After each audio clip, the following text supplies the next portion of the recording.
Hi viewers, welcome to SS media.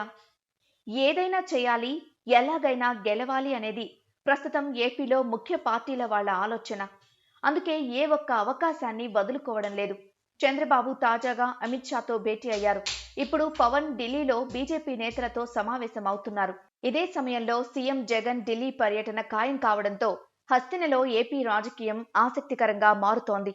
CM Jagan ఈ నెల 11వ తేదీ 2 రోజుల ఢిల్లీ పర్యటన ఖరారైనట్లు తెలుస్తోంది. 12న ఢిల్లీలో ప్రధాని మోదీతో పాటుగా పలువురు కేంద్ర మంత్రులతో సీఎం జగన్ సమావేశం కానున్నారు.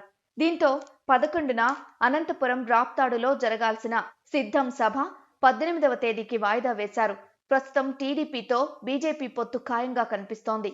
దాంతో 2014 పొత్తులు ఏపీలో రిపీట్ అవుతున్నాయి.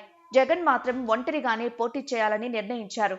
ప్రస్తుతం టీడీపీతో బీజేపీ పొత్తు ఖాయంగా కనిపిస్తోంది. ఇంకో పక్క చంద్రబాబు, పవన్ కళ్యాణ్ కలిసి పోటీ చేస్తున్నారు.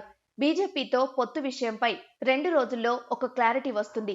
ఈ నేపథ్యంలో జగన్ ఢిల్లీ వెళ్లి బీజేపీ పెద్దలతో కలవడం వెనుక ఏ స్ట్రాటజీ ఉందో తెలియక ఆయన ప్రత్యర్థులు తలలు పట్టుకుంటున్నారు. ఎందుకంటే జగన్ కి బీజేపీ పెద్దలతో సత్సంబంధాలున్నాయి. 2019 ఎన్నికల తర్వాత ఇప్పటి వరకు కేంద్రంలో అవసరమైన సందర్భాల్లో బీజేపీకి వైసీపీ మద్దతు ఇస్తూ వచ్చింది.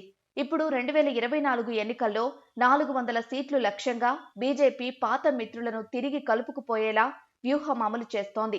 అందులో భాగంగా టీడీపీని తిరిగి ఎన్డీఏలో చేర్చుకోవాలనే నిర్ణయానికి వచ్చినట్లు తాజా పరిణామాలు స్పష్టం చేస్తున్నాయి. మరి జగన్తో చర్చలు ఎందుకు?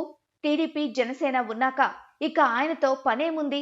ఒంటరిగా పోటీ చేస్తున్న జగన్ ఇప్పుడు ఎందుకు ఢిల్లీ వెళ్తున్నాడు? రాజకీయ వర్గాలని తొలిచేస్తున్న ప్రశ్నలివి. ఇంకో 4 రోజుల్లో వీటికి ఆన్సర్ రావచ్చు.